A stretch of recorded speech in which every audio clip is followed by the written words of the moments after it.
Pelajaran sahabat sore ini masih tentang tanggapan kita kepada esai yang Pendeta J.F. Manulang tulis, dan kali ini tentang Roh Kudus.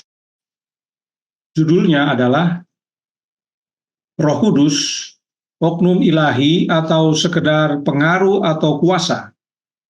Analisis teologi biblika tentang pribadi dan keilahian Roh Kudus sebagai oknum ketiga kealahan. Inilah yang dikirimkan lewat WA kepada kami. Dan kembali kami sampaikan kepada beliau bahwa kami akan tanggapi secara tertulis dan video. Pendeta kemudian mengucapkan banyak terima kasih. Kita tidak akan membahas kalimat demi kalimat atau keseluruhan dokumen.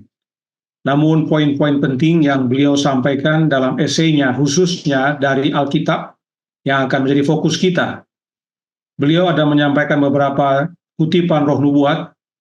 Kami akan mengambil satu saja sebagai contoh, karena dia berbicara tentang oknum ketiga kealahan, maka itulah yang kita akan bahas. Lain-lainnya nanti akan kami sampaikan melalui tulisan saja, karena kita sudah pelajari dan pekabaran dari Alkitab sudah sangat mendalam dan sangat cukup, bahkan ditopang oleh tulisan roh nubuat juga. Dan kita kembali tidak membahas kepribadian dari Pendeta Manulang. Kita membahas konten dari esainya yang dia tulis. Nah, pertama perlu kita ketahui yang dia tulis adalah benih kepribadian dalam ruah Yahweh. Dikatakan istilah Ibrani ruah yang muncul sekitar 389 kali memiliki rentang semantik yang luas, mencakup angin, napas, dan roh. Sebagaimana dicatat dalam Theological Workbook of Old Testament atau TWOT, ruah seringkali merujuk pada prinsip energi dan kehidupan. Dalam Kejadian 1 ayat 2, ruah Elohim melayang-layang di atas permukaan air, berpartisipasi dalam karya penciptaan. Ini bukan sekedar kekuatan buta. Kata kerja merah hepet atau melayang-layang menyiratkan gerakan yang terarah dan penuh perhatian, seperti induk burung yang melindungi telurnya, Ulangan 32 ayat 11. John Walton dalam teologi perjanjian lamanya menekankan bahwa kehadiran roh di sini adalah manifestasi aktif dari kuasa dan keterlibatan pribadi Allah dalam menertibkan kekacauan. Sebagai informasi, John Walton adalah profesor emeritus di Wheaton College, yang merupakan institut di bawah Moody Bible Institute. Nah, dalam tulisannya ini, sang pendeta mengakui bahwa roh tersebut diterjemahkan dari kata Ibrani ruah, dan artinya luas. Ada angin, ada nafas, dan roh. Bahkan kata ruah merujuk pada prinsip energi dan kehidupan. Yang menarik dikatakan bahwa ruah dalam Kejadian 1 ayat 2 adalah manifestasi aktif dari kuasa dan keterlibatan pribadi Allah. Jadi Pendeta Manulang akui bahwa roh atau ruah adalah kuasa Allah. Dan kita pun akui, ya. Kita pun percaya bahwa roh itu adalah kuasa Allah. Dan kita juga percaya bahwa roh itu adalah pribadi Allah. Fakta ini tidak pernah dikomunikasikan dengan baik kepada umat-umat dalam gereja Advent yang sekarang ini. Kaum Trinitas selalu menyatakan bahwa kita hanya percaya roh itu hanyalah kuasa. Ya, ini perlu kita luruskan dalam presentasi ini dan nanti kami tuliskan kepada sang pendeta. Bahwa kita percaya bahwa roh itu adalah kuasa dan kita percaya roh itu adalah pribadi. Yang menjadi perbedaan adalah siapa Allah yang dimaksudkan. Kemudian sang pendeta menyatakan dalam kalimat berikutnya, meskipun perjanjian lama tidak menyajikan doktrin Tritunggal yang diformulasikan secara penuh, kepribadian Roh Kudus tersirat dengan kuat. Dalam Yesaya 63 ayat 10, umat Israel memberontak dan mendukakan roh. Mendukakan adalah tindakan yang hanya bisa ditujukan kepada suatu pribadi yang memiliki emosi dan relasi, bukan kepada kekuatan impersonal. Seperti yang ditegaskan oleh Bruce Waltke, Perjanjian Lama mempersiapkan jalan bagi wahyu Perjanjian Baru tentang Roh sebagai pribadi ilahi yang berbeda. Lebih jauh, Roh Yahweh memberi kuasa, mengajar, dan memimpin individu seperti Musa dalam Bilangan 11 ayat 17, para hakim dalam Hakim-Hakim 3 ayat 10, dan para nabi sebagaimana Yeskel 2 ayat 2 nyatakan. Tindakan yang melampaui sekedar pengaruh abstrak. Nah, ini ditulis berdasarkan dua penulis, yaitu William A. Van Gemeren, Profesor Emeritus Perjanjian Lama dan Bahasa Semit di Trinity Evangelical Divinity School di Illinois, Chicago, dan ada juga Bruce K. Walker, Profesor Perjanjian Lama dan Bahasa Ibrani, aliran Reform Evangelis, ya. Pembaharuan, bukan Advent juga, keduanya bukan Advent. Nah, fokus tanggapan kami adalah tentang katanya, ya. Yang lain-lain akan tercantum atau tercakup dalam pembahasan selanjutnya. Tapi dari kalimat yang barusan kita baca, yang sebelum dengan yang sekarang ini, fokus kami adalah kepada katanya, ya. Memberontak, mendukakan Roh Kudusnya, ya. Apa ini katanya ini? Kita perlu pahami karena seringkali disalahartikan. Kamus Besar Bahasa Indonesia menjelaskan tentang katanya. Nya, bentuk terikat yang merupakan varian pronomina persona, yaitu seperti ia atau dia, dan pronomina benda yang menyatakan milik, pelaku atau penerima. Contoh, rumahnya, mengambilnya, memperolehnya. Nah, apa itu pronomina? Ya, bagi anak-anak kita belajar bahasa, pronomina itu sesuai Kamus Besar Bahasa Indonesia adalah kata yang dipakai untuk mengganti orang atau benda. Kata ganti seperti aku, engkau, dia. Itu adalah pronomina persona. Pronomina yang menunjukkan kategori persona seperti saya, ia, mereka. Jadi, pronomina adalah kata ganti. Nah, kalau kita kembali ke definisi katanya tadi, saat dikatakan pronomina persona, artinya kata ganti orang, dan pronomina benda, artinya kata ganti benda, dan menyatakan milik, pelaku, atau penerima. Sekarang mari kita baca ayat yang dikutip oleh Pendeta Manulang dalam Yesaya 63 ayat 10. Tetapi mereka memberontak dan mendukakan Roh Kudusnya, maka ia berubah menjadi musuh mereka, dan ia sendiri berperang melawan mereka. Saat dikatakan Roh Kudusnya, apa makna katanya dalam sebutan itu? Apakah nya dalam ayat ini pronomina persona atau pronomina benda, atau keduanya? Katanya dalam sebutan Roh Kudusnya tersebut adalah pronomina persona, bentuk terikat, yang menyatakan kepemilikan. Ada seseorang yang disebutnya, dan Roh Kudus tersebut adalah milik seseorang yang disebutnya itu. Contoh, Saudara A bertanya, kamu tahu di mana si Wilmore saat ini berada? Saudara B menjawab, Saudara Wilmore ada di dalam rumahnya.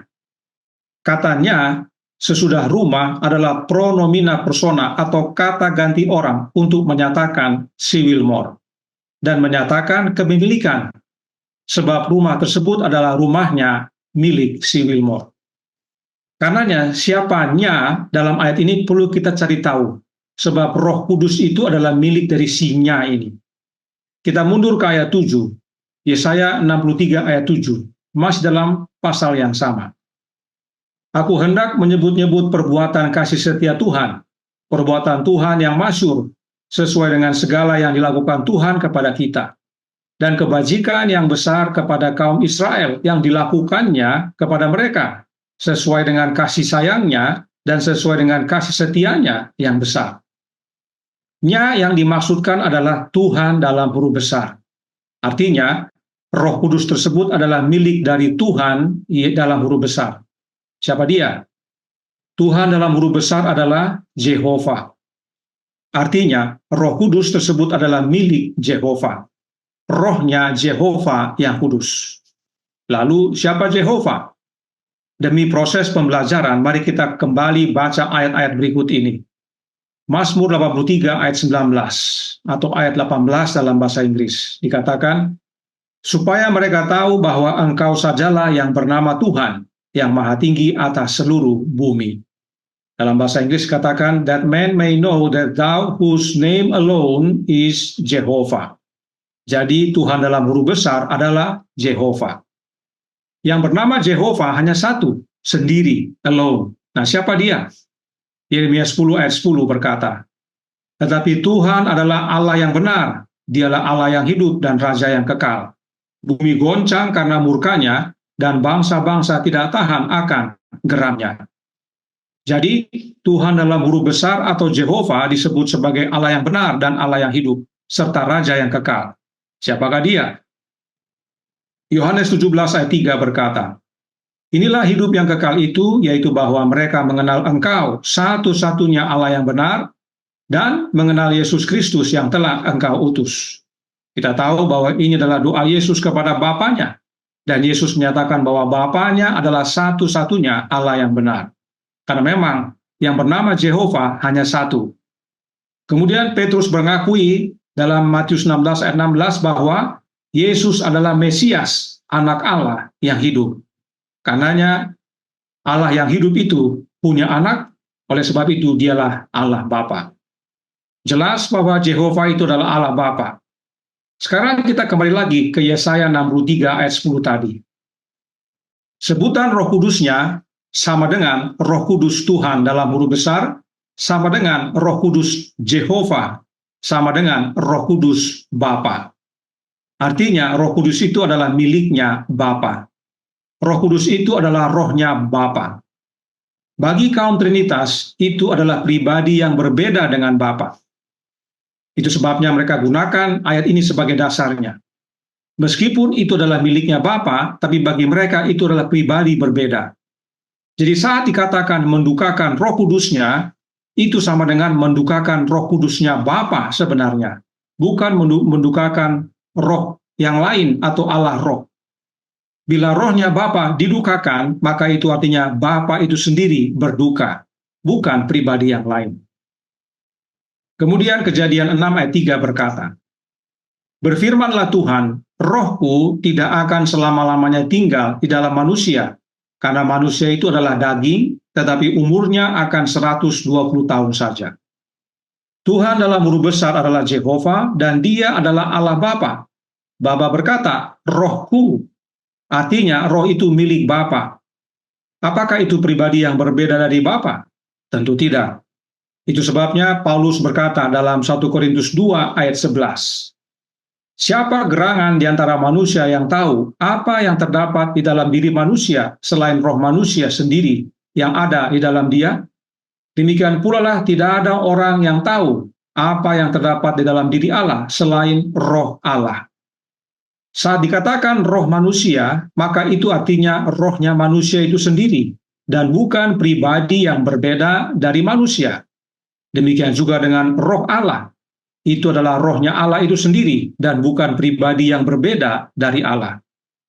Kita perlu belajar tata bahasa kembali, karena doktrin Trinitas merusak tata bahasa. Coba perhatikan kembali pernyataan dalam esai Sang Pendeta, khususnya yang ditandai warna kuning. Dikatakan, Perjanjian Lama mempersiapkan jalan bagi wahyu Perjanjian Baru tentang roh sebagai pribadi ilahi yang berbeda. Kalimat berikutnya berkata, roh Yahweh memberi kuasa. Saat dikatakan roh Yahweh, maka itu artinya roh milik Yahweh atau Jehovah, sebab Yahweh dan Jehovah sama. Rohnya Yahweh itu sendiri, bukan pribadi yang lain atau oknum yang lain. Namun menurut kaum Trinitas, baik dalam gereja Advent dan di luar gereja Advent, khususnya yang percaya doktrin Trinitas, roh Yahweh adalah pribadi yang berbeda dengan Yahweh itu. Inilah salah satu bukti doktrin Trinitas merusak tata bahasa. Apa hasilnya? Kebingungan. Jadi saat kita membaca Kejadian 1 ayat 2, yang berkata, bumi belum berbentuk dan kosong, gelap gulita menutupi samudra raya, dan roh Allah melayang-layang di atas permukaan air. Pernyataan tentang roh Allah dalam ayat ini bukanlah Allah roh atau pribadi yang berbeda dengan Allah, tetapi rohnya Allah itu sendiri. Karenanya Alkitab berkata dalam ayat 26 ayat 13. Kita baca juga dalam versi bahasa Inggrisnya supaya lihat perbandingannya. Bahasa Indonesia berkata, oleh nafasnya langit menjadi cerah, tangannya menembus ular yang tangkas. Dalam bahasa Inggris dikatakan, by his spirit he had garnished the heavens. Ya. Mengapa dalam bahasa Indonesia menggunakan kata nafas, namun dalam bahasa Inggris khususnya versi King James menggunakan kata spirit atau roh? Karena keduanya diterjemahkan dari kata Ibrani yang sama, yaitu ruah, yang menurut sang pendeta mempunyai arti yang luas. Apakah nafas Allah adalah pribadi yang berbeda dari Allah? Tentu tidak. Berikutnya, Mazmur 104 ayat 30. Apabila engkau mengirim rohmu, mereka tercipta, dan engkau membaharui muka bumi. Saat dikatakan rohmu, artinya rohnya Allah itu sendiri, bukan pribadi yang lain. Inilah makna dari roh Allah melayang-layang di atas permukaan air. Allah mengirim rohnya dalam membaharui permukaan bumi yang belum berbentuk, kosong dan gelap gulita. Jadi, pernyataan pertama dari esai tersebut terbantahkan oleh tulisan Alkitab. Kata dalam Christ Object Lesson halaman 415 paragraf 1 berbunyi, ketika bumi belum berbentuk dan kosong dan gelap gulita menutupi samudra raya, roh Allah melayang-layang di atas permukaan air. Lalu Allah berfirman, jadilah terang. Lalu terang itu jadi. Kejadian 1 ayat 2 dan 3. Demikian juga di tengah kegelapan rohani, keluarlah firman Allah, jadilah terang. Meski disebut roh Allah yang melayang-layang, tetapi yang berbicara atau yang berfirman adalah Allah. Dikatakan lalu Allah berfirman. Bukan roh Allah yang berfirman, tetapi Allah yang berfirman. Sebab Allah hadir oleh kehadiran rohnya. Daud berkata dalam Mazmur 139 ayat 7, bunyi, kemana aku dapat pergi menjauhi rohmu? Kemana aku dapat lari dari hadapanmu? Roh Allah adalah kehadiran Allah. Ingat akan ayat ini sebab ini akan dibahas lagi nanti. Roh Nubuat menyatakan yang sama dalam Education halaman 1 paragraf 2. Tuhan, yaitu Jehovah, yaitu Bapa, tahtanya di sorga. Mazmur 11 ayat 4. Namun, oleh rohnya, ini lain. Katanya, jangan lupa ya anak-anak dan remaja, nya ini adalah kata ganti untuk Tuhan dan menyatakan kepemilikan. Roh itu adalah miliknya Tuhan itu. Jadi oleh rohnya, Tuhan dalam huruf besar hadir di mana-mana. Ia memiliki pengetahuan yang mendalam tentang dan minat pribadi terhadap semua karya tangannya. Saat dikatakan tangannya, artinya tangan milik Tuhan, milik Bapa itu sendiri. Jadi saat dikatakan rohnya atau His Spirit, itu bukan pribadi yang lain, yang berbeda dengan Allah. Jangan rusak tata bahasa. Saat dikatakan rohnya atau His Spirit, artinya roh tersebut adalah milik seseorang, yaitu Tuhan dalam huruf besar yang adalah Allah kita. Roh itu adalah rohnya Allah itu sendiri. Jadi, meskipun pendeta Manulang merasa bahwa esainya tidak terbantahkan, namun terbukti Alkitab dan Roh Nubuat dapat membantah esai tersebut dalam pernyataan pendeta yang pertama. Nah, sekarang kita masuk dalam pernyataan yang kedua. Dikatakan, puncak pewahyuan Pneuma Hagion. Perjanjian Baru menggunakan istilah Pneuma untuk Roh Kudus. Dan disinilah pribadi serta keilahiannya bersinar paling terang. Bukti dapat diklasifikasikan ke dalam 3 kategori utama yang paling menguatkan. Nah, perlu diketahui, Pneuma di sini mempunyai arti yang sama dengan ruah, yaitu nafas, angin, dengan roh. Nah, 3 kategorinya itu apa saja? Yang A, atribut dan tindakan pribadi. Roh Kudus secara konsisten digambarkan melakukan tindakan yang hanya mungkin dilakukan oleh entitas yang memiliki intelek, emosi, dan kehendak. Artinya sedang berusaha menekankan bahwa Roh Kudus adalah pribadi, tidak hanya sekedar kuasa. Kemudian kategori yang kedua, yang B, atribut dan prerogatif ilahi. Dan yang C, kesejajaran yang tak terbantahkan dengan Bapa dan Anak. Ya, supaya terbukti bahwa memang Roh Kudus ini adalah pribadi dan dia berbeda. Nah, kita bahas bagian per bagian. Harap bersabar karena kita perlu mendalami supaya membantu sang pendeta, demikian juga umat-umat yang masih percaya doktrin Trinitas. Bagian A, atribut dan tindakan pribadi. Roh Kudus secara konsisten digambarkan melakukan tindakan yang hanya mungkin dilakukan oleh entitas yang memiliki intelek, emosi, dan kehendak. Dari bagian A ini ada 5 karakter atau 5 atribut. Ya, saya ulangi, ada 5 atribut Roh Kudus yang menyatakan bahwa dia adalah seorang pribadi yang berbeda dengan Bapa dan Anak. Yaitu ia berpikir dan mengenal, ia memiliki kehendak, ia mengajar dan mengingatkan, ia bersaksi, memimpin dan berbicara, ia mengalami duka. Kita bahas yang pertama, ia berpikir dan mengenal. Inilah dasar bahwa Roh itu adalah pribadi yang berbeda dari Allah dan bukan sekedar kuasa saja menurut kaum Trinitas. Ayat yang digunakan adalah 1 Korintus 2 ayat 10 dan 11. Yang kita sudah baca tadi ayat 11, sekarang mari kita baca selengkapnya dari ayat 10 dan kita bandingkan dengan versi King James. Dikatakan, karena kepada kita Allah telah menyatakannya oleh Roh, sebab Roh menyelidiki segala sesuatu, bahkan hal-hal yang tersembunyi dalam diri Allah. Siapa gerangan di antara manusia yang tahu apa yang terdapat di dalam diri manusia selain roh manusia sendiri yang ada di dalam dia? Demikian pula lah, artinya analogi atau ilustrasi yang digunakan Paulus di kalimat sebelumnya merupakan acuan untuk kalimat berikutnya. Demikian pula lah, tidak ada orang yang tahu apa yang terdapat dalam diri Allah selain roh Allah. Ayat ini digunakan oleh kaum Trinitas untuk membuktikan dan menunjukkan bahwa Roh Kudus memiliki pikiran sendiri. Dan oleh karena mereka menyimpulkan bahwa Roh Kudus adalah individu yang independen, berbeda dengan Bapa dan Anak. Apakah ada tertulis dalam ayat-ayat ini bahwa Roh Kudus punya pikiran sendiri dan terpisah atau berbeda dengan Bapa dan Anak? Tidak ada. Itu adalah asumsi manusia berdasarkan doktrin Trinitas. Dalam bahasa Indonesia hanya ditulis roh. Tapi dalam versi King James dituliskan by his spirit dalam ayat 10. Yang artinya oleh rohnya. Jadi kalau kita baca, karena kepada kita Allah telah menyatakannya oleh rohnya. Artinya rohnya siapa? Rohnya Allah. Dan Allah yang dimaksudkan adalah Bapa, sebagaimana kita sudah pelajari.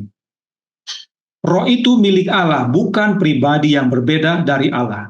Rohnya Allah inilah yang tahu apa yang terdapat dalam diri Allah.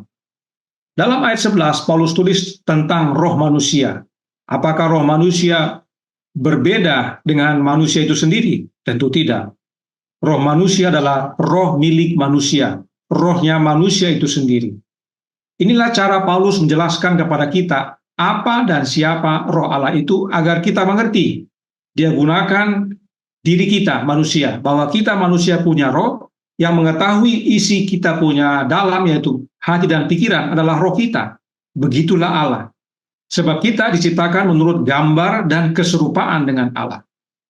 Itu sebabnya dalam ayat 12, ini ayat 10 dan 11, dalam ayat 12 Paulus lebih jelas menyatakan, kita baca, kita tidak menerima roh dunia, tetapi roh yang berasal dari Allah, supaya kita tahu apa yang dikaruniakan Allah kepada kita. Oleh karena Roh Kudus itu adalah rohnya Allah, milik Allah, maka roh tersebut yang Allah berikan kepada kita, yaitu roh yang berasal dari Allah. Nah, perhatikan Mazmur Asaf berikut ini. Dalam ayat 6, dalam Mazmur 77, ayat 6 sampai 8. Mazmur 77 ayat 6 sampai 8. Kita baca. Asaf berkata, aku memikir-mikir hari-hari zaman purbakala, tahun-tahun zaman dahulu aku ingat. Aku sebut-sebut pada waktu malam dalam hatiku, aku merenung dan rohku mencari-cari. Untuk selamanyakah Tuhan menolak dan tidak kembali bermurah hati lagi? Terjemahan dalam versi King James baik lagi, khususnya ayat 6 dikatakan, I commune with mine own heart, lihat yang warna biru, and my spirit made diligent search. Ya. Artinya, aku berbicara dengan hatiku sendiri, dan rohku melakukan pencarian dengan tekun. Karena dia ingat-ingat, memikir-mikir zaman purbakala, zaman yang lalu, tahun-tahun zaman dahulu, dia ingat-ingat. Ya. Dia ngobrol di hatinya, rohnya menyelidiki yang mana, kapan. Ya. Berbicara dengan hati sendiri artinya menyelidiki hati. Itulah roh manusia, menyelidiki apa yang ada dalam diri manusia. Inilah yang Paulus maksudkan. Tapi doktrin Trinitas rusak demi oknum hayalan yang mereka sebut Allah Roh. Karenanya menggunakan 1 Korintus 2 ayat 10 dan 11 untuk membuktikan adanya oknum Allah Roh Kudus adalah salah. 1 Korintus 2 ayat 10 dan 11 malah membuktikan bahwa Trinitas tidak ada dan bahwa roh Allah yang dimaksudkan adalah roh yang berasal dari Allah, yaitu rohnya Allah itu sendiri. Oleh rohnya Allah itu sendirilah dia menyelidiki yang ada dalam dirinya. Sebab demikianlah kita, karena kita diciptakan menurut gambar dan keserupaan dengan Allah.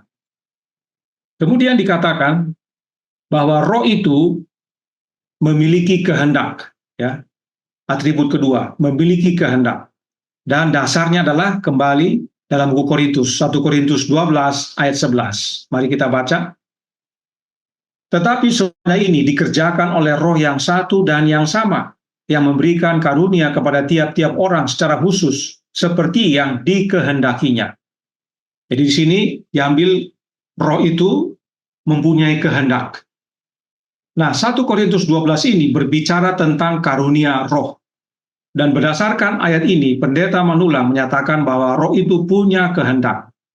Oleh sebab itu, roh itu adalah pribadi yang berbeda dari Bapa dan Anak. Inilah argumen kaum Trinitas. Apakah benar demikian? Ada benarnya dan ada tidak benarnya. Benarnya adalah bahwa roh itu adalah pribadi. Itu benar. Tetapi tidak berbeda dari pribadi dan anak. Khususnya pribadi anak. Kenapa pribadi anak? Perhatikan dalam pasal yang sama, 1 Korintus pasal 12. Kita baca ayat 27 dan 28. Kamu semua adalah tubuh Kristus, dan kamu masing-masing adalah anggotanya. Dan Allah telah menetapkan beberapa orang dalam jemaat, pertama sebagai rasul, kedua sebagai nabi, ketiga sebagai pengajar. Selanjutnya, mereka yang mendapat karunia untuk mengadakan mujizat, untuk menyembuhkan, untuk melayani, untuk memimpin, dan untuk berkata-kata dalam bahasa roh. Nah, sekarang pertanyaannya adalah, bagaimana Allah menetapkan tugas-tugas ini bagi anggota tubuh Kristus? Paulus yang sama tulis dalam Efesus 4 ayat 10-12. Ia yang telah turun, ia juga yang telah naik jauh lebih tinggi daripada semua langit untuk memenuhkan segala sesuatu. Dan ialah yang memberikan baik rasul-rasul maupun nabi-nabi, baik pemberita-pemberita Injil maupun gembala-gembala dan pengajar-pengajar. Lihat ada 3 unsur yang serupa untuk memperlengkapi orang-orang kudus bagi pekerjaan pelayanan, bagi pembangunan tubuh Kristus. Nah, siapakah ia yang telah turun dan telah naik ini? Dia adalah Yesus Kristus. Jadi Paulus menyatakan bahwa Yesuslah yang memberikan baik rasul, nabi, pengajar, pemberita Injil, gembala, karunia roh untuk pekerjaan pelayanan bagi pembangunan tubuh Yesus. Sebab dari 1 Korintus 12 juga berbicara tentang tubuh Kristus. Karenanya, Allah menetapkan tugas-tugas ini dalam jemaat melalui anaknya. Dan Yesus memberikan karunia roh untuk memperlengkapi mereka dalam bekerja bagi Allah. Karunia roh itu bukan dari Allah roh, tetapi dari Bapa dikaruniakan melalui anaknya. Itu sebabnya bila kita mundur ke ayat 7 dari Efesus pasal 4, kita baca, tetapi kepada kita masing-masing telah dianugerahkan kasih karunia menurut ukuran pemberian siapa? Pemberian Kristus. Jadi karunia itu yang berikan adalah Yesus oleh kehadiran rohnya. Perhatikan cara roh nubuat menggabungkan kedua ayat ini, yaitu Efesus 4 ayat 7 dan 1 Korintus 12 ayat 11 yang kita sudah baca. Roh nubuat gabungkan dalam Christ Object Lesson halaman 327 paragraf 2. Kepada kita masing-masing telah dianugerahkan kasih karunia menurut ukuran pemberian Kristus. Sang Roh yang memberikan karunia kepada tiap-tiap orang secara khusus seperti yang dikehendakinya. Efesus 4 ayat 7, 1 Korintus 12 ayat 11. Karunia-karunia itu sudah menjadi milik kita dalam Kristus. Tetapi kepemilikan sesungguhnya bergantung pada penerimaan kita akan Roh Allah. Dikatakan, Yesus yang berikan dan diberikan oleh karunia Roh-Nya. Sebab kita menerima Roh Allah oleh menerima Roh Anaknya. Jadi 1 Korintus 12 bukanlah bukti adanya oknum Allah Roh. 1 Korintus 12 adalah bukti bahwa Bapa bekerja dan mengaruniakan karunia-karunia Roh melalui Anaknya. Ya, perhatikan dalam tulisan Roh Nubuat dikatakan, menurut ukuran pemberian Kristus, dia tutup dengan tanda kutip. Artinya kalimat berikutnya bukan bagian dari kalimat sebelumnya, tapi merupakan tambahan Roh Nubuat. Sang Roh, baru dia buka lagi tanda kutip, yang memberikan karunia. Jadi dengan ini, Roh Nubuat hendak menyatakan siapa itu Yesus. Yesus itulah Sang Roh, ya, yang memberikan karunia kepada tiap-tiap orang, sebagaimana Efesus 4 nyatakan tadi. Sebab tidak ada seorang pun yang datang kepada Bapa jika tidak melalui Anak. 1 Korintus 12 bukan bukti adanya Trinitas, malah membuktikan bahwa Bapa adalah sumber segalanya dan semuanya dikaruniakan melalui Anaknya. Selanjutnya, atribut yang ketiga, mengajar dan mengingatkan. Roh katanya mengajar dan mengingatkan, dan inilah bukti katanya dia adalah pribadi yang berbeda dari Bapa dan Anak. Dan ayat yang digunakan adalah Yohanes 14 ayat 26, yaitu tentang penghibur. Mari kita baca. Tetapi penghibur, yaitu Roh Kudus yang akan diutus oleh Bapa dalam namaku, dialah yang akan mengajarkan segala sesuatu kepadamu dan akan mengingatkan kamu akan semua yang telah kukatakan kepadamu. Berdasarkan ayat ini, kaum Trinitas mengajarkan adanya pribadi lain yang mereka sebut dengan Allah Roh. Ya, saya selalu menggunakan istilah Allah Roh supaya jangan tercampur dengan Roh Kudus. Kita percaya Roh Kudus, tapi Roh Kudus itu bukan Allah Roh. Namun bagi kaum Trinitas, Roh Kudus itu sama dengan Allah Roh atau Allah Roh Kudus bagi mereka. Jadi kalau Allah Roh itu saya selalu mengacu kepada Roh Kudus yang dimaksud oleh kaum Trinitas. Suatu pribadi yang berbeda dengan Bapa dan Anak, menurut mereka. Apakah benar demikian? Mari kita baca surat yang ditulis oleh Yohanes yang sama, Yohanes yang kekasih. Dalam 1 Yohanes 2 ayat 27, dikatakan, sebab di dalam diri kamu tetap ada pengurapan yang telah kamu terima daripadanya. Karena itu tidak perlu kamu diajar oleh orang lain, tetapi sebagaimana pengurapannya mengajar kamu tentang segala sesuatu, dan pengajarannya itu benar, tidak dusta, dan sebagaimana ia dahulu telah mengajar kamu, demikianlah hendaknya kamu tetap tinggal di dalam Dia. Dalam kalimat yang ditandai hijau, yang bagian atas, ada disebutkan pengurapan, atau dalam bahasa Inggris anointing, but the anointing which ye have received of Him. Ya, jadi menerima pengurapan itu dari Dia, itu dari Yesus. Mereka telah menerima pengurapan dari Yesus. Dan mereka yang telah menerima pengurapan Yesus ini tidak perlu diajar oleh orang lain. Lalu siapa yang mengajar kita? Pengurapannya, yaitu pengurapan Yesus yang ajar kita. Artinya, Roh yang dicurahkan, yang mengurapi kita, yang Yesus berikan kepada kita, itulah yang mengajar kita. Nah, roh siapa yang Yesus curahkan? Rohnya Yesus itu sendiri. Apa buktinya? Perhatikan kalimat berikutnya yang ditandai warna biru muda. Dikatakan, ia dahulu telah mengajar kamu. Siapa dia dulu ini? Yesus. Yesus Kristus. Demikianlah hendaknya kamu tetap tinggal dalam Dia. Tinggal dalam Yesus, maka kita dapat menerima pengajaran yang Dia telah berikan melalui pengurapannya. Itu sebabnya Yesus berkata, tinggallah dalam aku dalam kamu. Sebagaimana kasihnya tentang pokok yang benar. kita disejarkan untuk tetap tinggal dalam Yesus. Sebab Yesus yang sama, yang dulu mengajar murid-murid, mengajar pengurapannya, yaitu oleh rohnya. Tidak heran Yesus berkata, tinggallah dalam aku dan aku dalam kamu.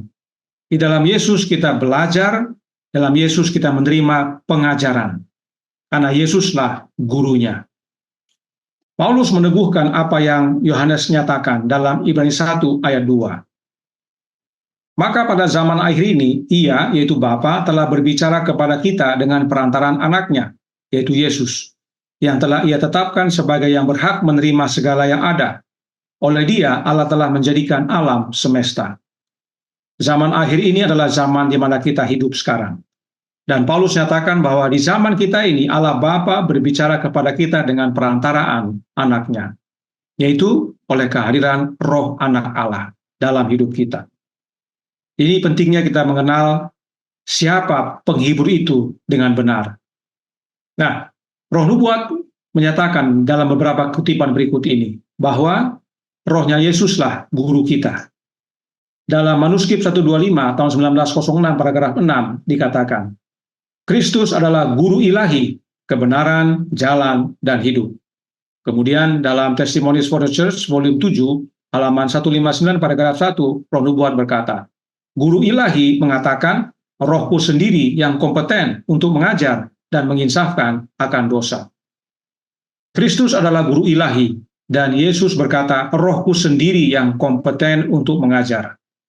Jelas, berdasarkan Alkitab dan Roh Nubuat, nyata bahwa meski Yesus telah kembali ke sorga, tetapi Yesus tetap terus mengajar kita, yaitu oleh kehadiran rohnya yang kudus, pengurapannya, yang disebut dengan roh Kristus. Itu sebabnya Roh Nubuat selaras dengan Alkitab bahwa Yesuslah Sang Penghibur. Selected Messages buku pertama halaman 270 paragraf 3 berkata, Kristus adalah penuntun dan penghibur kita yang menghibur kita dalam segala kesusahan kita. Kemudian dalam manuskrip 7 tahun 1902 paragraf 10, Kristus harus dikenal dengan nama yang diberkati, yaitu penghibur. Penghibur, kata Kristus kepada murid-muridnya, yaitu Roh Kudus yang akan diutus oleh Bapa dalam namaku. Dialah yang akan mengajarkan segala sesuatu kepadamu dan akan mengingatkan kamu akan semua yang telah kukatakan kepadamu. Damai sejahtera kutinggalkan bagimu, damai sejahtera kuberikan kepadamu. Bukan seperti yang diberikan dunia, aku memberikannya kepadamu. Janganlah hatimu gelisah dan janganlah takut. Yohanes 14 ayat 6 dan 27. Roh Nubuat menyamakan Yesus sebagai penghibur dan Roh Kudus sebagai penghibur. Apakah ada dua penghibur? Oh tidak, hanya satu penghibur kita. Itu sebabnya Roh Kudus itu adalah Yesus itu sendiri. Tidak heran Roh Nubuat menuliskan dalam suratnya nomor 66 tahun 1894 paragraf 18. Kita mau Roh Kudus yang adalah Yesus Kristus. Oleh karena Roh Kudus itu adalah Yesus itu sendiri, oleh sebab itu Roh Nubuat juga berkata dalam suratnya nomor 18 tahun 1895 paragraf 12. Roh Kudus adalah Roh Kristus, itu adalah wakilnya. Jadi, Parakletos yang adalah penghibur adalah Yesus, yang hadir oleh kehadiran rohnya, roh Yesus yang kudus, yang disebut Roh Kristus. Kebenaran yang Roh Nubuat sampaikan ini semuanya berdasarkan dari Alkitab. Sebab firman Tuhan berkata dalam 1 Yohanes 2 ayat 1, Anak-anakku, hal-hal ini kutuliskan kepada kamu, supaya kamu jangan berbuat dosa. Namun jika seorang berbuat dosa, kita mempunyai seorang pengantara, seorang Parakletos pada Bapa, yaitu Yesus Kristus yang adil. Kata Parakletos dalam ayat ini mempunyai arti penghibur, pembela, dan pengantara. Itu sebabnya dalam ayat ini, kata yang digunakan adalah pengantara. Dalam bahasa Inggris dikatakan advocate, tapi dalam pasal 14, 15, 16 dari buku Yohanes dikatakan sebagai penghibur atau penolong. Itulah tentang mengajar dan mengingatkan. Yang mengajar dan mengingatkan kita adalah Yesus oleh rohnya. Selanjutnya, atribut berikutnya. Roh itu dikatakan bersaksi, memimpin, dan berbicara. Apakah dengan atribut tersebut terbukti bahwa Roh Kudus itu adalah pribadi yang berbeda dari Bapa dan anaknya? Kita baca ayat yang digunakan sebagai dasar, yaitu Yohanes 15 ayat 26. Dikatakan, jikalau penghibur yang akan kuutus dari Bapa datang, yaitu roh kebenaran yang keluar dari Bapa, ia akan bersaksi tentang aku. Ayat ini menjadi dasar kuat bagi kaum Trinitas, bahwa roh itu adalah pribadi yang bukan Bapa dan bukan anak. Sebab tidak mungkin kalau memang betul roh kebenaran atau penghibur itu adalah rohnya Kristus, Kristus dengan sendirinya bersaksi tentang dirinya sendiri. Mereka katakan tidak mungkin. Ya. Kalau memang penghibur adalah rohnya Kristus, tidak mungkin dia bersaksi tentang dirinya sendiri. Sebab memang Yohanes menuliskan dalam Yohanes 5:31 perkataan Yesus berikut ini. Kalau aku bersaksi tentang diriku sendiri, maka kesaksian itu tidak benar. Nah, ini dia. Jadi memang betul kalau memang dia bersaksi tentang dirinya sendiri, tidak benar. Makanya mereka dengan bangga menyatakan bahwa Yohanes 15 ayat 26 adalah bukti Roh Kudus itu atau penghibur itu adalah pribadi yang lain. Nah, kenapa Yesus katakan tidak benar? Ini yang perlu kita cari tahu. Yohanes 8 ayat 17 berkata, dan dalam kitab Tauratmu ada tertulis bahwa kesaksian dua orang adalah sah. Jadi dalam suatu persidangan, bila mana ada kesaksian yang harus diberikan, tidak boleh hanya satu, harus ada dua. Kesaksian itu baru sah kalau ada dua yang bersaksi. Jadi kalau hanya Yesus sendiri, artinya hanya satu, tentunya tidak sah atau tidak benar.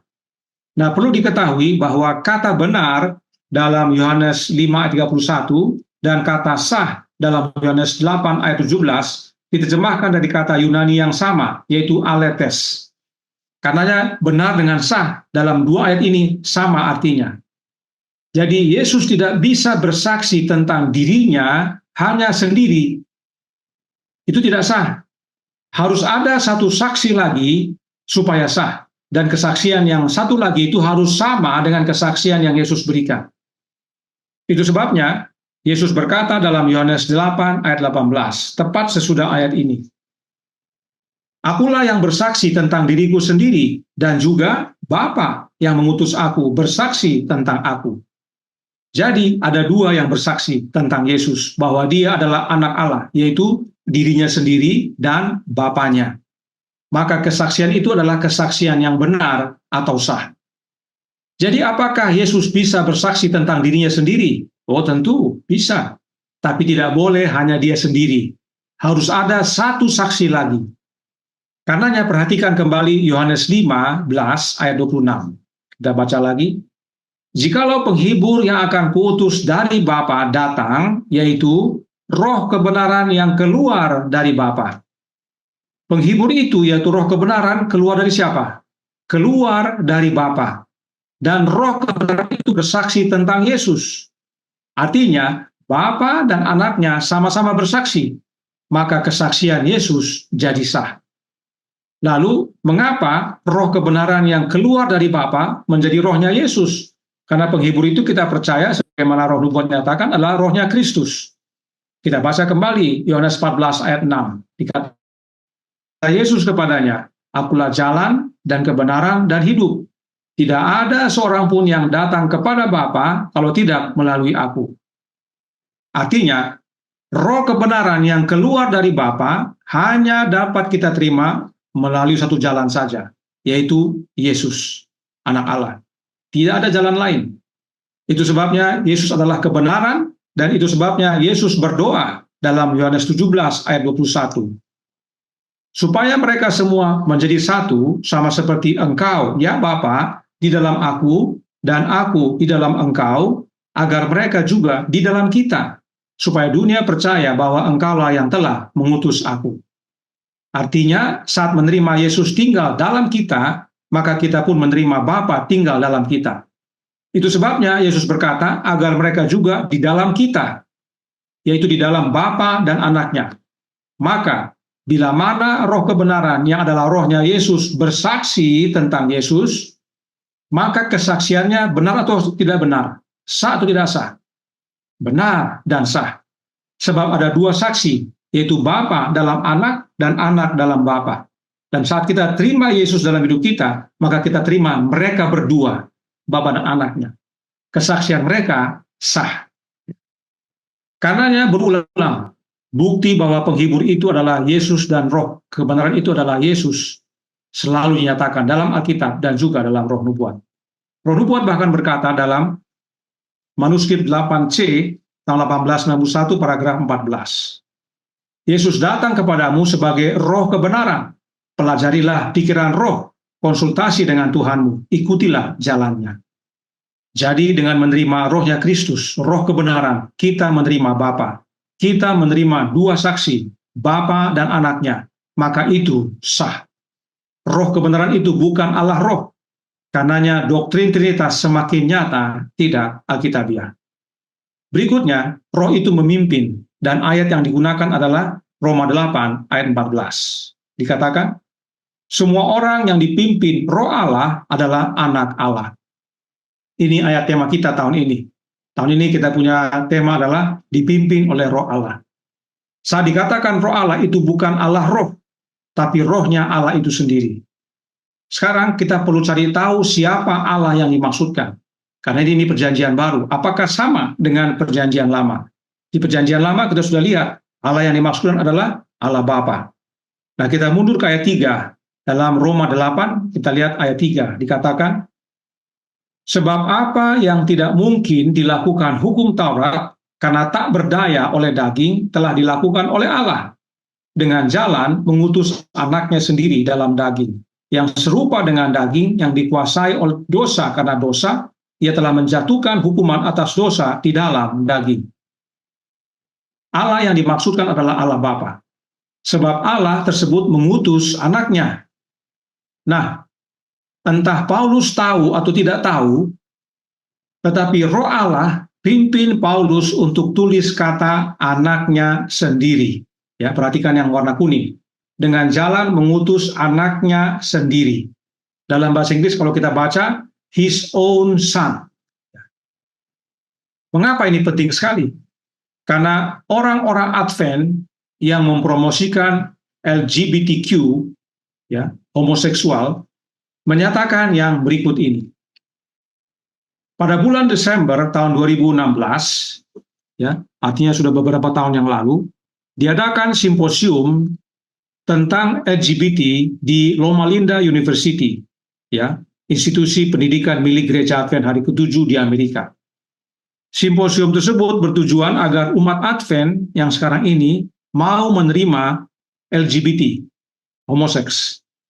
Simposium ini dapat diikuti di YouTube kalau saudara mau ikuti. Namun yang rusak, saya tidak mau bilang unik, tapi rusak. Sebab memang rusak. Adalah perkataan dari wanita dengan baju zebra di paling kanan, yang baju garis hitam putih. Dia berkata bahwa Yesus punya dua bapa. Coba perhatikan dia punya omongan berikut ini. That is the lens by which we need to filter our biblical interpretation. And I'll just say Jesus had two fathers. Perhatikan yang dia bilang. Dia bilang bahwa Yesus punya dua bapa. Sebab bagi kaum Trinitas, ada Allah Bapa yang berada di sorga, dan Maria mengandung oleh karena pekerjaan Allah Roh Kudus, yang adalah oknum berbeda dari Bapa. Jadi, Yesus punya dua bapa, yaitu Allah Bapa dan Allah Roh. Melalui Trinitas, perilaku homoseks dimasukkan ke dalam gereja. Saudara bisa ikuti pelajarannya dalam pelajaran yang berjudul LGBTQ+ dan Trinitas. Bisa cek di channel YouTube Yohanes 173. Oleh karena itu, saudaraku dalam Tuhan, kami tidak pernah main-main dalam mengabarkan tentang Allah yang benar. Kami tidak pernah masuk dengan halus dan pelan-pelan. Tidak pernah. Manusia sudah lama terjerumus dan tertidur dalam doktrin yang sesat ini. Doktrin Trinitas. Karenanya harus digoncang agar bangun. Melalui Trinitas, LGBT masuk. Nah, kembali ke Roma 8 ayat 14 tadi. Ya. Oh, saya ulangi. Karenanya jangan lupa tadi. Paulus dengan khusus menuliskan anaknya sendiri. Ya. His own son. Bapaknya Yesus cuma satu, yaitu Allah Bapa, bukan dua. Ya. Nah, kita kembali ke Roma 8 ayat 14. Dikatakan, semua orang yang dipimpin roh Allah adalah anak Allah. Allah yang dimaksudkan kita sudah lihat adalah Allah Bapa. Jadi, roh yang dimaksudkan adalah rohnya Bapa. Mereka yang dipimpin oleh rohnya Bapa adalah anak-anaknya Bapa. Bagaimana caranya?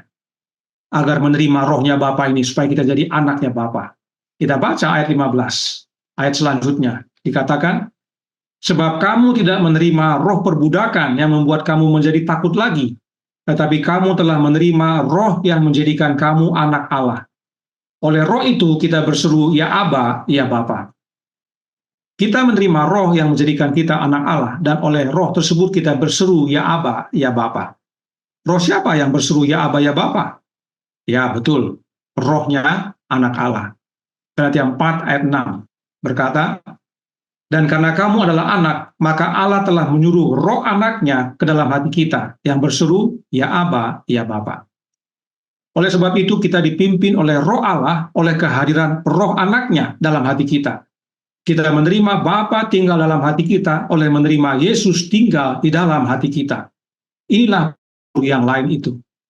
Bapa dalam anak, anak dalam kita, dan kita menerima Bapa dan anak. Jadi siapa yang pimpin agar kita menjadi anak Allah? Bapa yang pimpin kita di dalam anaknya. Kita menerima pimpinan Bapa oleh menerima roh anak Allah dalam hati kita. Dan dikatakan roh itu mengalami duka atau berduka. Dan kita sudah bahas tadi tentang Yesaya 63 ayat 10. Ya. Kita sudah bahas, tapi di sini digunakan lagi ayat yang berikutnya, yaitu Efesus 4 ayat 30. Mari kita baca. Efesus 4 ayat 30 dikatakan, dan janganlah kamu mendukakan Roh Kudus Allah yang telah mementeraikan kamu menjelang hari penyelamatan. Nah, saat dikatakan Roh Kudus Allah, apakah itu sama dengan Allah Roh Kudus? Tentu tidak. Kembali, jangan rusak tata bahasa. Siapa Allah yang Paulus maksudkan? Kita mundur lagi ke ayat 6, masih dalam Efesus pasal 4. Dikatakan, Allah dan Bapa dari semua, Allah yang di atas semua, dan oleh semua, dan di dalam semua. Allah yang dimaksudkan adalah Bapa. Sebab memang bagi Paulus, hanya ada satu Allah, yaitu Bapa. 1 Korintus 8 ayat 6. Jadi Roh Kudus Allah artinya Roh Kudus Bapa, yaitu rohnya Bapa itu sendiri. Jangan dukakan rohnya Bapa.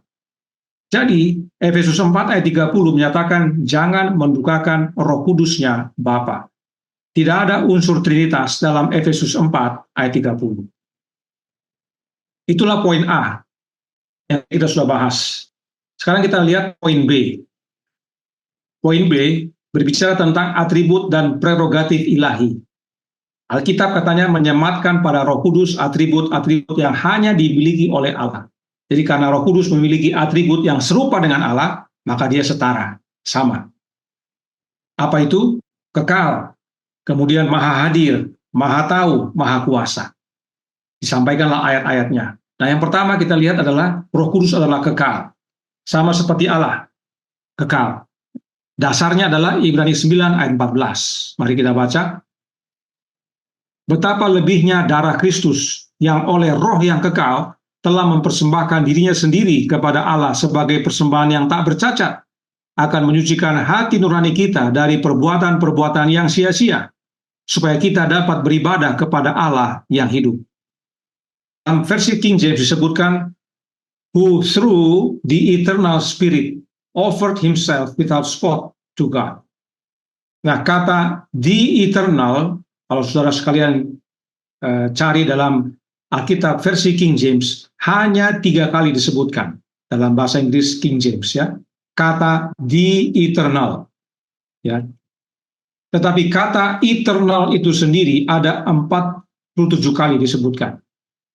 Jadi ini perlu dipahami juga, karena ada rangkaian yang kita dapat lihat nanti. Jadi kata the eternal hanya 3 kali, tapi kata eternal ada 47 kali. Karena mari kita lihat kata the eternal yang hanya 3 kali dicatat dalam Alkitab. Khususnya dalam bahasa Inggris. Kita lihat terjemahannya dalam bahasa Indonesia. Berikut ayat-ayatnya. Ulangan 33 ayat 27, Efesus 3 ayat 11, Ibrani 9 ayat 14 yang baru saja kita baca. Kita baca yang Ulangan 33 ayat 27. The eternal God is thy refuge. Dalam bahasa Indonesia, Allah yang abadi adalah tempat perlindunganmu. Jadi, kata the eternal itu disematkan, merupakan atribut dari Allah. Kemudian dalam Efesus 3 ayat 11, according to the eternal purpose, which is he purposed in Christ Jesus our Lord. Sesuai dengan maksud abadi, maksud kekal yang telah dilaksanakannya dalam Kristus Yesus Tuhan kita. Jadi Allah yang kekal punya maksud yang kekal yang dia laksanakan dalam Kristus. Ya. Oleh karena itu, dalam Ibrani 9 ayat 14, betapa lebihnya darah Kristus yang oleh roh yang kekal telah mempersembahkan dirinya sendiri kepada Allah sebagai persembahan yang tak bercacat, akan menyucikan hati nurani kita dari perbuatan-perbuatan yang sia-sia, supaya kita dapat beribadah kepada Allah yang hidup. Allah yang kekal atau abadi melaksanakan maksud kekalnya atau maksud abadinya oleh rohnya yang kekal untuk mengaruniakan anaknya yang tunggal menjadi korban pendamaian, supaya barang siapa yang percaya kepada tidak binasa, tapi beroleh hidup yang kekal. Jadi roh yang kekal itu bukan oknum Allah roh, tetapi rohnya Allah yang kekal, yaitu rohnya Bapa. Sebab Bapalah yang mengaruniakan anaknya bagi kita. Bapalah yang melaksanakan maksudnya yang kekal, yaitu melaksanakannya dalam Kristus. Karenanya, Ibrani 9 ayat 14 bukan bukti adanya oknum Allah Roh atau Allah Roh Kudus, malah menyatakan adanya Bapa dan anaknya yang berkorban demi kita manusia yang berdosa. Lalu, dikatakan roh itu maha hadir. Tadi kita lihat dalam atribut-atribut yang disampaikan. Roh itu maha hadir dan ayat yang disampaikan adalah Mazmur 139 ayat 7. Yang kita sudah bahas di awal tadi. Bahwa roh yang dimaksudkan adalah rohnya Jehovah, yaitu rohnya Bapa. Rohnya Bapa adalah kemahahadiran Bapa di mana-mana. Sebab oleh rohnya Allah hadir di mana-mana. Jadi menggunakan Mazmur 139 ayat 7 sebagai dasar adanya oknum Allah Roh Kudus yang setara dengan Bapa dan Anak juga salah. Kemudian roh itu katanya maha tahu, dan ayat yang digunakan adalah 1 Korintus 2 ayat 10 dan 11. Kita sudah bahas juga. Dan terbukti roh yang dimaksudkan bukan Allah roh, tapi rohnya Allah itu sendiri, rohnya Bapa. Dan roh itu dikatakan maha kuasa. Dan ayat yang digunakan adalah Roma 8 ayat 11. Nah ini belum kita bahas tadi. Mari kita baca Roma 8 ayat 11. Dikatakan, dan jika roh Dia yang telah membangkitkan Yesus dari antara orang mati diam dalam kamu, maka Ia yang telah membangkitkan Kristus dari antara orang mati akan menghidupkan juga tubuhmu yang fana itu oleh rohnya yang diam di dalam kamu. Ya, ini sebenarnya mudah dimengerti, tapi diputar balik oleh doktrin Trinitas. Apakah ayat ini berbicara tentang Allah Roh Kudus? Jika saudara katakan ya, maka itu namanya hujat. Saudara menghujat Dia yang membangkitkan Yesus di sini. Bila saudara mengatakan roh di sini adalah Allah Roh Kudus. Kenapa? Karena roh yang dimaksudkan bukan Allah roh, tapi rohnya Bapa. Bapalah yang bangkitkan Yesus dari antara orang mati. Jadi kalau kita mau baca, kalimatnya bisa demikian. Dan jika roh Bapa yang telah membangkitkan Yesus dari antara orang mati diam dalam kamu, maka Bapa yang telah membangkitkan Kristus Yesus dari antara orang mati akan menghidupkan juga tubuhmu yang fana itu oleh rohnya Bapa yang diam dalam kamu. Apa buktinya Bapa yang bangkitkan Yesus? Galatia 1 ayat 1. Dari Paulus seorang rasul, bukan karena manusia, juga bukan oleh seorang manusia, melainkan oleh Yesus dan Allah Bapa yang Dia dalam versi King James lebih bagus, God the Father. Dalam versi bahasa Indonesia dikasih koma. Ya, ini salah satu temuan bahwa terjemahan dalam bahasa Indonesia ini ada perubahan. Harusnya Allah Bapa, tapi dibagi Allah, Bapa, koma. Dalam versi King James 1, God the Father, Allah Bapa, who raised him from the dead. Allah Bapa yang bangkitkan Yesus dari kematian. Karenanya Roma 8 ayat 11 bukan bukti adanya oknum Allah Roh yang maha kuasa, tapi bukti bahwa Bapalah yang bangkitkan anaknya, yaitu oleh rohnya Bapa. Sungguh prihatin kami melihat cara kaum Trinitas menjelaskan tentang oknum Allah Roh. Tidak ada tertulis, tapi diciptakan. Itu sebabnya Allah Roh Kudus itu adalah pribadi khayalan, tidak nyata. Lalu, Allah Roh Kudus dikatakan sejajar dengan Bapa dan Anak melalui ayat Matius 28 ayat 19. Ayat andalan kaum Trinitas. Dikatakan oleh Pendeta Manulang, rumusan baptisan Matius 28 ayat 19, baptislah mereka dalam nama Bapa dan Anak dan Roh Kudus. Beliau tampilkan bahasa Yunaninya untuk membuktikan nama itu adalah tunggal. Penggunaan kata nama dalam bentuk tunggal untuk tiga pribadi yang berbeda, ya, perhatikan langsung ditentukan bahwa Bapa, Anak, dan Roh itu tiga pribadi berbeda. Menyiratkan kesatuan esensi dan kesetaraan status. Millard Erickson menyebut ini sebagai salah satu bukti terkuat untuk Tritunggal dalam seluruh Alkitab. Tidak heran ini adalah ayat andalan, ayat nomor 1 bagi kaum Trinitas untuk membuktikan adanya doktrin Trinitas. Millard Erickson adalah pendeta baptis yang diurapi. Dia adalah seorang Protestan Injili yang cukup konservatif dan moderat dalam hal Calvinisme. Dari sinilah sang pendeta Manulang mengambil makna daripada Matius 28 ayat 19 ini. Nah, dikatakan bahwa Matius 28 ayat 19 menyiratkan kesatuan dan kesetaraan. Apa artinya menyiratkan? Di awal tadi juga dikatakan tersirat. Ya. Kaum Trinitas paling sering menggunakan kata ini, tersirat, menyiratkan. Apa artinya?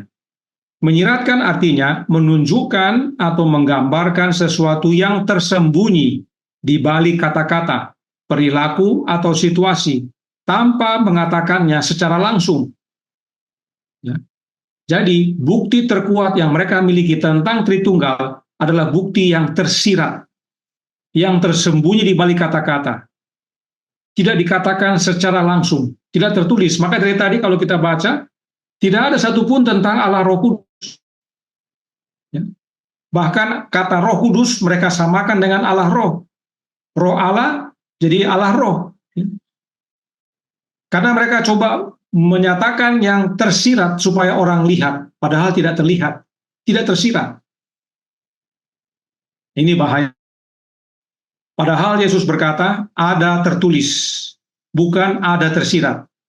Tidak pernah Yesus katakan ada tersirat, selalu ada tertulis. Nah, kalau kita baca Matius 28 ayat 19, di sana banyak sekali yang tidak ada, tapi diada-adakan. Berikut ada 8.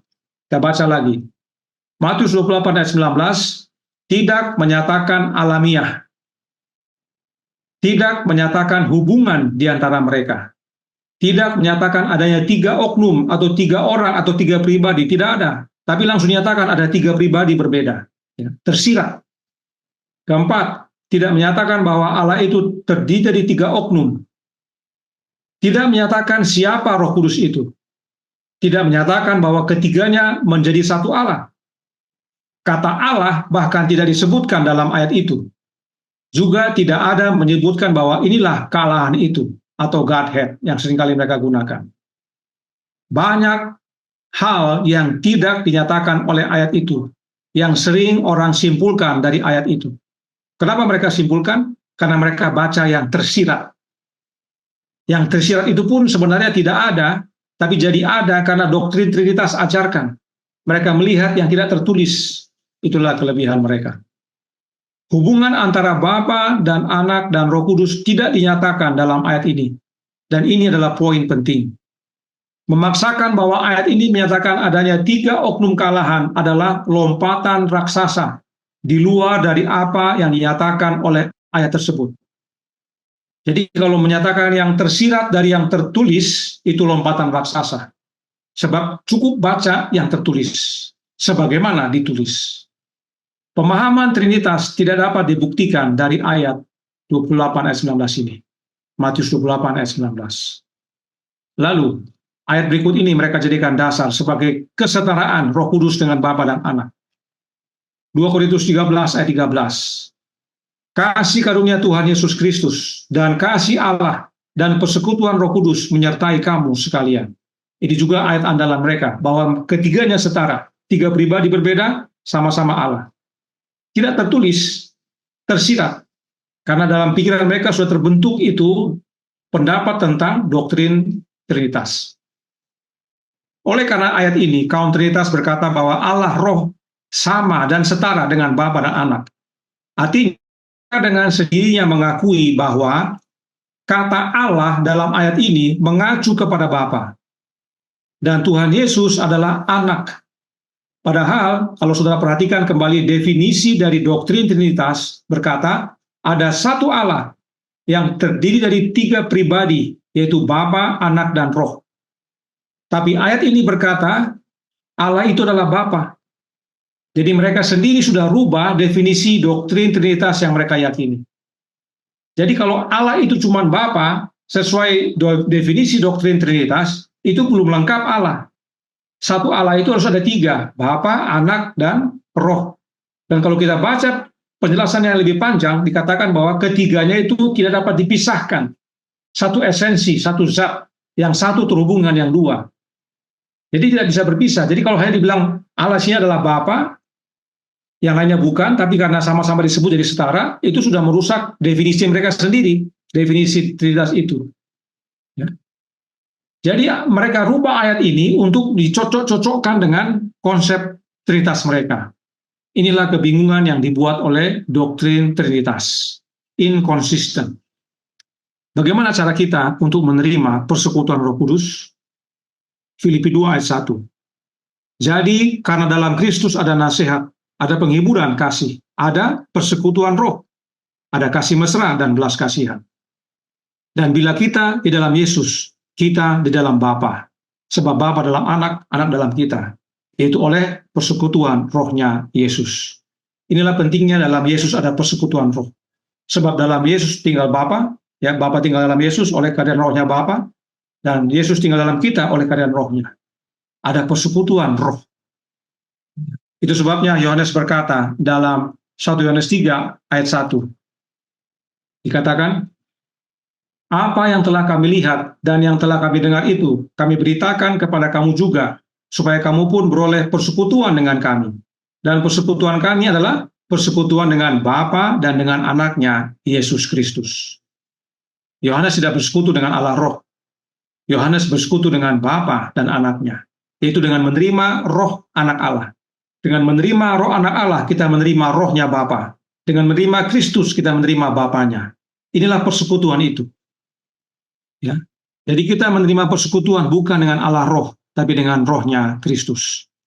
1 Yohanes 3 ayat 24 berkata, barang siapa menuruti segala perintahnya, ia diam di dalam Allah, dan Allah di dalam dia. Bagaimana caranya? Bagaimana cara Allah diam dalam kita? Oleh kehadiran anaknya. Sebab Bapa dalam Anak, Anak dalam kita. Dan demikianlah kita ketahui bahwa Allah ada di dalam kita, yaitu roh yang telah Ia karuniakan kepada kita. Allah yaitu Bapa tinggal dalam kita dan kita tinggal dalam Bapa. Oleh roh yang Bapa karuniakan kepada kita. Rohnya siapa? Roh anaknya. Karena Bapa menyuruh roh anaknya ke dalam hati kita. Bapa dalam Anak dan Anak dalam kita oleh kehadiran rohnya Kristus. Maka kita menerima Bapa tinggal dalam kita. Karenanya 2 Korintus 13 ayat 13 bukanlah tentang Trinitas, tapi malah tentang Bapa dan Anaknya. Dan kita dapat bersatu, bersekutu dengan Bapa dan Anaknya oleh menerima persekutuan roh, yaitu Bapa dalam Anak dan Anak dalam kita. Sebagai bagian akhir, ada kutipan roh nubuat yang disampaikan oleh pendeta Manulang, khususnya tentang oknum ketiga dari kalangan, sebagaimana yang dia sampaikan di judulnya. Dan kita hanya bahas ini saja. Ada beberapa kutipan tidak akan kita bahas, karena waktu, dan juga sudah banyak kita ulang-ulang selama ini. Tapi dari Alkitab perlu kita pahami, ada beberapa di sini poin-poin penting yang perlu diingat oleh umat-umat Tuhan. Nah, yang saya ambil dari kutipan roh nubuat yang dia bahas adalah tentang oknum ketiga dari kealahan. Dosa dapat dilawan dan dikalahkan hanya dengan perantaraan kuasa oknum ketiga dari kealahan, yang akan datang dengan tenaga yang tidak berkurang, melainkan dalam kepenuhan kuasa ilahi. Inilah yang biasanya dikutip oleh kaum Trinitas. Tidak lengkap, supaya fokusnya hanya pada oknum ketiga dari kealahan. Padahal isinya adalah, kita baca selengkapnya, Rohlah yang mensukseskan apa yang telah dikerjakan penebus dunia. Dengan Roh, hati dijadikan suci. Dengan perantaraan Roh, orang percaya mengambil bagian sifat ilahi. Kristus telah memberikan Roh-Nya sebagai kuasa ilahi untuk mengalahkan segala kecenderungan bawaan dan kecenderungan yang dipelihara kepada kejahatan, dan untuk menanamkan tabiatnya sendiri pada jemaatnya. Untuk membantu mengerti akan kutipan ini, kami sudah tandai dengan warna dan berikut bagannya. Sebelah kiri tentang oknum ketiga dari kealahan, dan sebelah kanan tentang Roh-Nya Kristus. Sebab dikatakan Kristus telah memberikan Roh-Nya. Nah, yang sebelah kiri kita baca dari atas ke bawah, lihat arah panah. Kita baca, dosa dapat dilawan dan dikalahkan hanya dengan perantaraan kuasa oknum ketiga dari kealahan. Itulah kuasa ilahi. Sementara yang sebelah kanan tentang Roh Kristus kita baca dari bawah ke atas. Kuasa ilahi, yaitu Kristus telah memberikan Roh-Nya untuk mengalahkan segala kecenderungan bawaan dan kecenderungan yang dipelihara kepada kejahatan. Oleh sebab itu, Roh Nubuat dengan jelas menyatakan bahwa oknum ketiga dari kealahan itu adalah Roh-Nya Yesus. Kami percaya pada kuasa oknum ketiga dari kealahan, yaitu Roh-Nya Kristus, dan bukan oknum yang lain. Kita perlu oknum ketiga dari kealahan, yaitu Roh-Nya Kristus, untuk kuduskan kita. Oleh sebab itu, kita percaya Roh Kudus itu adalah kuasa, dan kita percaya Roh Kudus itu adalah pribadi, yaitu pribadinya Bapa dan pribadinya Anak Allah. Roh Kudus itu bukan Allah Roh, dan bukan pribadi yang berbeda dari Bapa dan Anak. Nah, Pendeta Manulang menuliskan yang berikut ini. Esai ini berargumen secara tegas dan tidak terbantahkan bahwa berdasarkan analisis sintesis Alkitab, kesaksian profetik Ellen G. White, dan wawasan teologi sistematis, historis, serta praktis, Roh Kudus adalah pribadi oknum ketiga dari kealahan, yang memiliki atribut pribadi dan ilahi, serta berfungsi secara unik, namun setara dalam karya penciptaan, penebusan, dan pemulihan. Mohon maaf Pendeta Manulang, argumen esai pendeta terbantahkan oleh Alkitab dan Roh Nubuat. Kiranya ini menjadi penggugah bagi Pendeta Manulang dan kaum Trinitas lainnya untuk mempelajari yang tertulis dan bukan tersirat. Jangan rusak tata bahasa dan terima sebagaimana dibaca. Tuhan memberkati, saya bawa dalam nama Yesus. Amin. Mari kita berdoa. Bapa kami yang di sorga, Allah pencipta langit dan bumi, laut dan segala isinya, Allah yang maha besar, maha kuasa, sumber segalanya, yang kami sembah selalu melalui anak-Mu yang tunggal, Yesus Kristus. Terima kasih atas kebenaran firman-Mu dan tulisan Roh Nubuat tentang siapa dan apa Roh Kudus. Roh Kudus itu bukan oknum Allah Roh. Itu bukan oknum yang berbeda dari Bapa dan Anak. Bukan pribadi yang berbeda dengan pribadi Bapa dan Anak. Roh Kudus itu adalah Roh-Nya Bapa yang Bapa karuniakan kepada Anak-Nya, dan dari Anak dikaruniakan kepada kami semua yang percaya. Dan itulah Roh-Nya Kristus. Karenanya kami berdoa ya Bapa, curahkanlah Roh Anak-Mu ke dalam hati kami semua, termasuk kepada Pendeta Manulang dan pada kaum Trinitas lainnya, agar mereka mau membuka hati, sehingga Kristus masuk oleh kehadiran Roh-Nya, dan menuntun mereka ke dalam seluruh kebenaran, sehingga mereka boleh melihat bahwa Trinitas tidak alkitabiah. Beserta kami sepanjang hari ini kehendak-Mu yang jadi, ampun kami akan dosa dan salah, karena kami berdoa hanya dalam nama Anak Allah yang tunggal, Yesus Kristus, yang adalah Tuhan dan Juru Selamat kami. Amin.